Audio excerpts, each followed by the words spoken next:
Pour ma part, plonger, ça touche les aspects de méditation et de contemplation.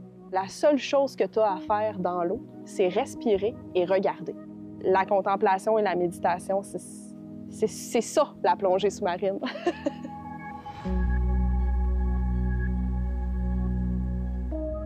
On est sur la côte nord, aux Escoumins, à la base de plongée, dans la baie des Anémones. C'est un site de plongée très prisé par beaucoup de plongeurs québécois, mais aussi beaucoup de touristes.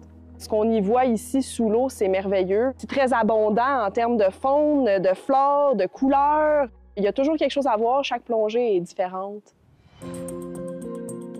La plongée sous-marine, ça nécessite de l'équipement pour se protéger du froid de l'eau. Cet équipement-là, évidemment, on la met sur nous avant d'aller dans l'eau. Donc, pendant l'été, par exemple, on peut subir la chaleur de l'environnement, de la journée chaude, qui va avoir un impact sur cet équipement-là, qui nous enferme et qui fait qu'on peut suer facilement. Puis là, on arrive à se mettre à l'eau à 5 degrés. On peut subir un espèce de petit choc thermique. Une journée venteuse, ce que ça a comme effet en plongée sous-marine, c'est qu'on se ramasse avec une houle à la surface. Donc, ce qui fait que nécessairement la mise à l'eau va être plus difficile. Une journée où il pleut, c'est principalement sur la visibilité. La pluie tombe, donc elle fait remonter les sédiments à la surface, ce qui rend la visibilité moins belle. La température de l'eau ici aux Escoumins, on a une moyenne de 4 degrés à l'année.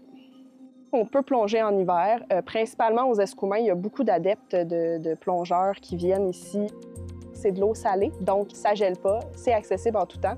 La neige a comme effet que le chemin entre ta voiture et la mise à l'eau peut devenir un petit peu plus compliqué parce qu'il faut que tu te fasses un chemin.